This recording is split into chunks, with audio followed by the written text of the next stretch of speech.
Hi, welcome back to another TerranScapes rapid fire critique. I'm going to try and be rapid firing in my critique this video. We'll see how I do. So this is from Black Tower Terrain, which I think might have submitted something in the past. I think, well, maybe. And he is saying that this is a custom order for a D&D player. You know, not sure what the picture limit is. No, for a big piece like this with a lot of angles, that looks fine, and we should just dive right in. Okay, so let us scroll through these first.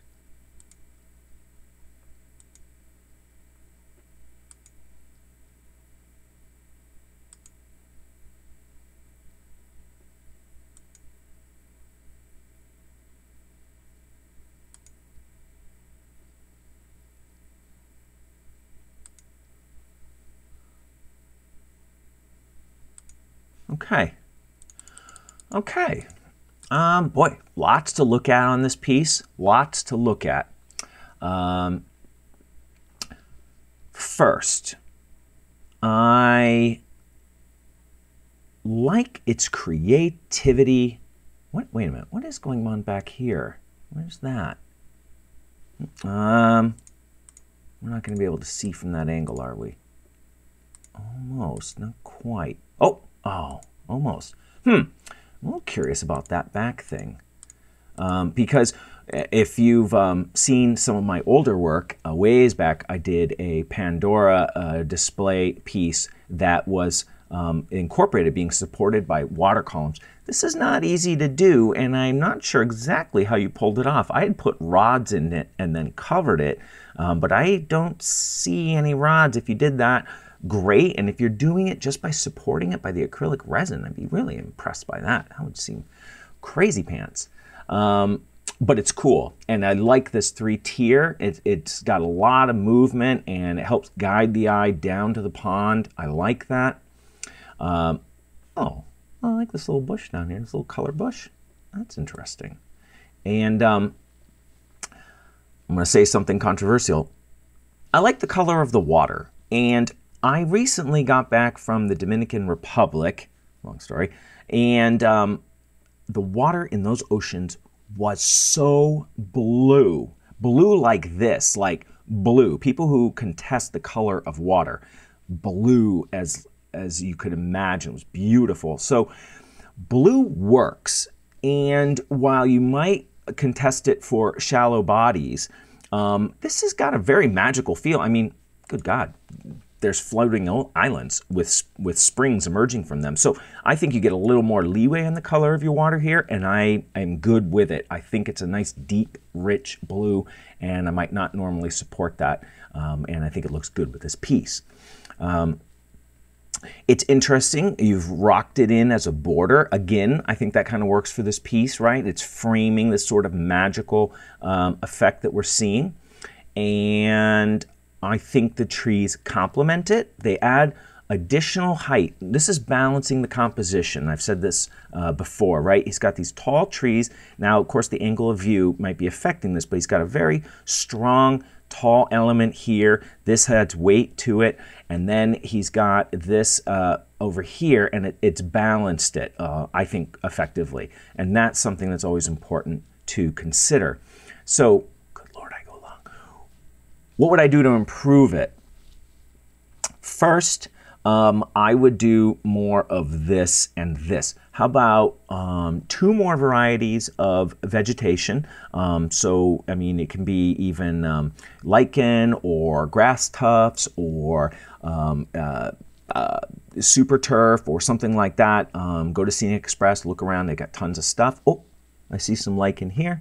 I think I see some lichen here. I see another bush over here. This is nice, right? This kind of takes the pond and brings it onto the piece and blends it. It feels barren over here. And with something lush like this, surrounded by vegetation, you kind of wonder, what What's happening? Why is this bare? If that's for play purposes, then that's something you just have to deal with in terms of you want miniatures to be able to move on it. But sometimes I've used foliage to actually increase stability of a steep area. So something to consider. What else would I improve? I would add some smaller, smaller upright elements so these trees don't feel alone. This, they feel lonely. Where are my friends? Where's a big tall bush or something, right? Because you're bringing this line of sight down to the table as well.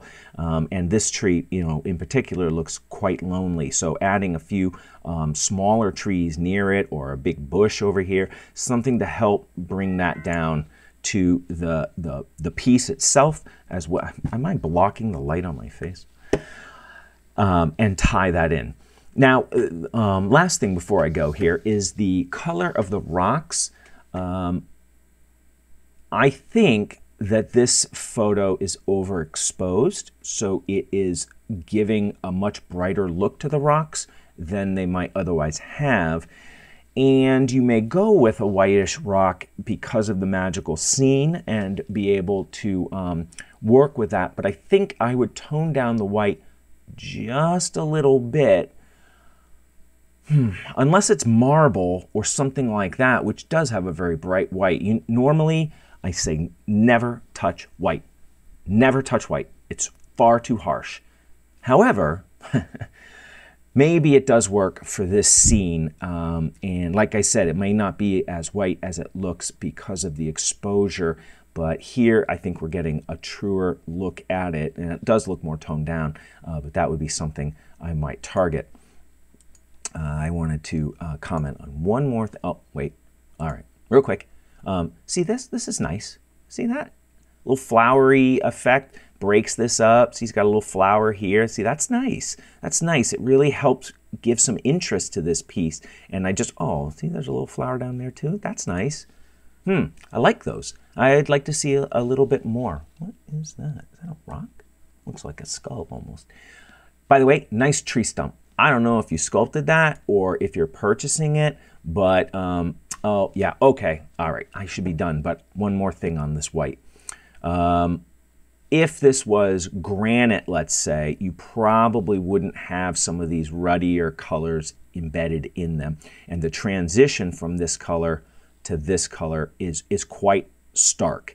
So I think it's a little too white.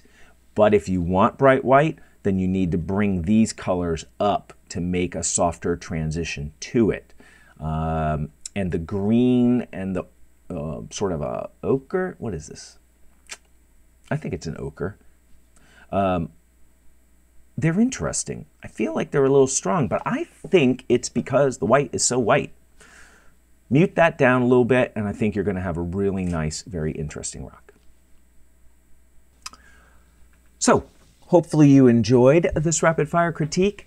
If you have questions or comments, leave them down below. And remember that the community of viewers can often answer questions. So don't think I have to answer it. You might put it out there and see if other people can help you as well. I will get to your comments whenever that happens because I have a hard time prioritizing and I have a lot of things I'm doing. So,